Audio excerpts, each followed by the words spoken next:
క్రైస్తలో మన ప్రభును రక్షకుడైన యేసుక్రీస్తు అతి పరిశుద్ధమైన నామంలో ఈ గాడ్ గ్రేస్ అపోస్టలిక్ ఫెలోషిప్ పరిషత్ తరపున నుండి మీ అందరికీ వందనములు. ఈరోజు దేవుని వాగ్దానం మత్తయి సువార్త 5వ అధ్యాయం 12వ వచనం. సంతోషించి ఆనందించుడి, పరలోకమందు మీ ఫలము అధికమగును. ఈరోజు దేవుడు మనతో ఏం మాట్లాడుతున్నాడంటే కనుక నీ ఫలం అధికమవుతుందని దేవుడు సెలవిస్తున్నాడు. పరలోకంలో నీ ఫలం అధికమవ్వాలంటే భూమి మీద నువ్వేం చేయాలి?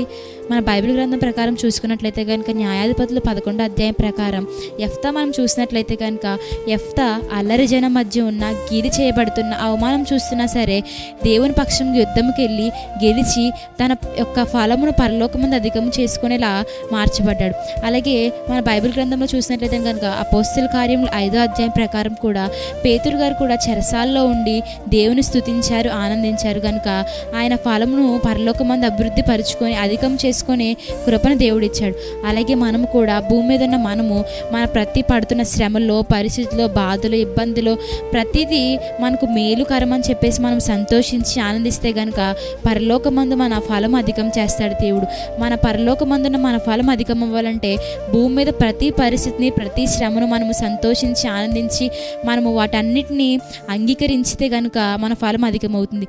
అట్టి కృప, కనికరం, సహనంను దేవుడు మనకును మీకు అందరికి దయచేసి కృప చూపించి బలపరచునుగాక. ఆమేన్.